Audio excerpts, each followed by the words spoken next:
Hey, what's going on, tech enthusiasts? BoHD here. Long time no see. It's been about 1 week exactly, and I just want to say before I get started in this week's episode, thank you guys so much for showing all of your amazing support for last week's episode. I'm glad you guys all really liked it. There was a lot of tech news last week, as there always seems to be, so let's talk about it. Remember, you can send me your tech news story suggestions on Twitter at BoHD or using the hashtag LastWeekInTech. With that said, the first story has to do with the Apple Watch and how nobody is buying the Apple Watch. Should probably go put this guy on. Let's see, how do I get this thing on? All right, I'm a lefty, so I gotta put it on like this. Put it on. Boom. Bada bing. There we go. All right, so basically Apple Watch sales have plunged 90% over 3 months after the Apple Watch first hit store shelves. Apple has been selling fewer than 20,000 Apple Watch units a day here in the US after the initial surge in April.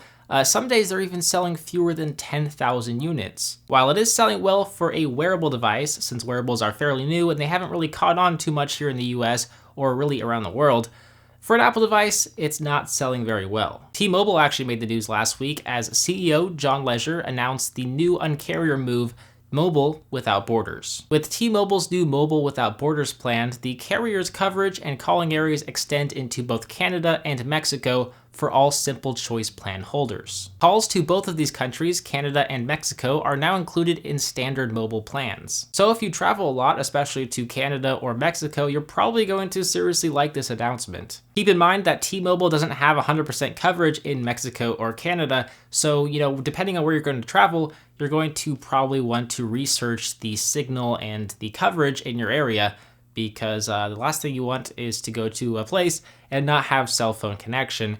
If you're like me, you're going to be really dependent on the internet, and if you don't have the internet, you're going to have a bad time probably, unless you're like surrounded by nature, in which case you're probably in Canada, in which case you don't need the internet. And some sad tech news last week, the president of Nintendo, President Satoru Iwata, has passed away last week. The company said in an official document that his death came about due to a bile duct growth that he had been previously treated for. This story is especially sad because he was only 55. In his time as president, he has oversaw many of the strongest and the weakest times of Nintendo's history as a video game company. He developed almost a cult-like status as host of the Nintendo Direct programs. He's an immensely popular figure both within the industry and with gamers, especially Nintendo gamers, and he will surely be missed. In semi-relevant semiconductor research chip news, IBM has created the first 7nm chips. This means that the miniaturized electronics are so small that the transistors on that chip are only 7/billionth of a meter in length.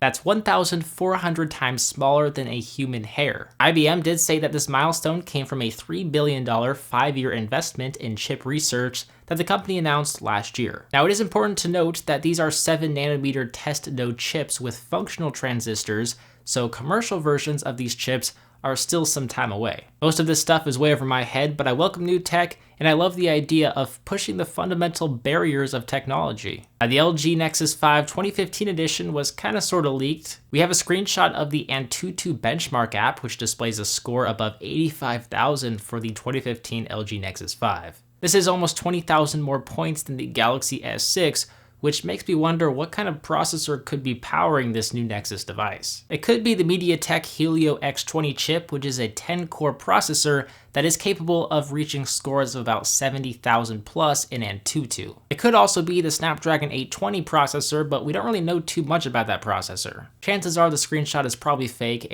or at the very least, the score is manipulated to make the device sell faster. What we do know is that LG is indeed working on the 2015 Nexus 5, but we don't know the features, and we probably won't know the features until it's announced later this year, but my guess is that the specs won't disappoint. Another device that is expected to launch very soon is the Galaxy Note 5. Now, it was recently reported that it's going to feature the new Exynos 7422 processor with 4 GB of RAM. It's rumored to pack a 5.67-inch Super HD AMOLED QHD display with an S Pen, of course. The Galaxy S6 Edge Plus will also accompany the Note 5 when it launches here very soon. It's going to feature pretty much the same specs as the Note 5, but with a curved display. It's going to be kind of similar to the Note Edge, which launched last year with the Note 4. But both devices should be seriously impressive, especially with 4GB of RAM. That's like laptop status. While I do hope the build quality improves and kind of resembles the Galaxy S6, I do hope that Samsung includes a microSD card slot for expandable storage,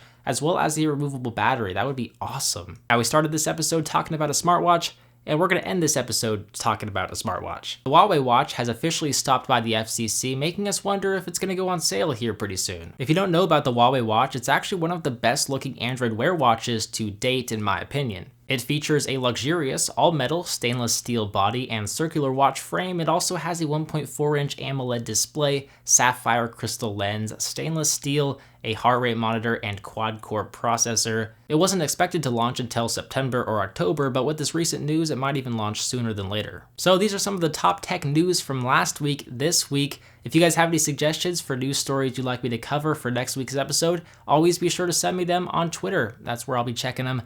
The hashtag is lastweekintech, LWIT. You could also just tweet them directly to me at BoHD. But if you guys enjoyed this video, be sure to give it a big thumbs up. Make sure to check out last week's video because it's definitely worth checking out. And it's the first episode to this series, so you're probably going to want to watch it. But yeah, guys, as always, I'm BoHD. Thank you guys for watching, and I will see you in the next one. See ya. Oh man, my hair is a mess today. What am I going to do? Oh well. Blah, blah, blah, blah, blah, blah.